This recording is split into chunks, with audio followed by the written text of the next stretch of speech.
पहले इस वीडियो को देखिए, उसके बाद इस पे बात करते हैं। सुनो, पंचायत इजाजत है। 1,11,11,000 रुपए नगद। 1,11,11,000 रुपए नगद और एक BMW भैया। चांद भाई लगवे वाले 1,11,11,000 रुपए नगद, एक BMW और सामान स्पीड कार है भैया।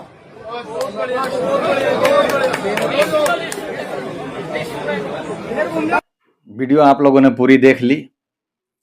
जाहिर सी बात है कि सारी बातें आप लोगों के समझ में आ चुकी होंगी। मैंने बहुत सारी वीडियोज बनाई हैं दहेज के ऊपर, लेकिन दहेज की ऐसी भी तस्वीर होगी यह मैंने कभी नहीं सोचा था। जिस बेशर्मी के साथ इन लोगों ने दहेज को पेश किया है, दहेज को प्रमोट किया है, वाकई में इससे बड़ी शर्मनाक बात कोई नहीं हो सकती।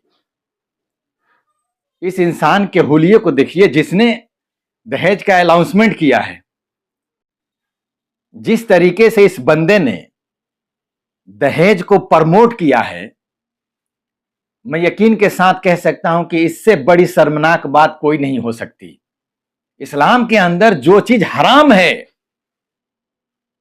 उस दहेज को आपने ऐसे प्रमोट किया जैसे आपने कोई जंग जीत लिया हो। जिस जोश खरोश के साथ आपने पेश किया है, ऐसा लग रहा है जैसे कोई आपने इस्लाम की जंग फतह कर ली हो। शर्म नहीं आती आप लोगों को? अरे कुछ तो शर्म कीजिए कि क्या कर रहे हैं आप लोग, कौन सी तस्वीर पेश कर रहे हैं मजहब इस्लाम की। और दूसरी तरफ जिस बच्चे के हाथ में इन्होंने रकम दी है, जाहिर सी बात है वो कुछ पढ़ा लिखा होगा। पढ़ा लिखा होना और समझदार होना, दोनों में आसमान जमीन का फर्क है। इस बात को याद रखिएगा। ये पढ़ा लिखा बेवकूफ है, ये पढ़ा लिखा जाहिल है। मैं तो उम्मीद करता था कि हमारे मुआशरे के बच्चे जब पढ़ लिख करके आएंगे तो समाज से सबसे पहले कैंसर से भी ज्यादा खतरनाक बीमारी जिसको दहेज कहते हैं, इसको मिटाएंगे, इसको खत्म करेंगे। लेकिन नहीं, मां बाप ने इनको बता रखा है कि तुम खामोश रहना, क्यों मैंने जो कुछ भी तुम्हारे ऊपर लगाया है वो मुझे लड़की वालों से चाहिए।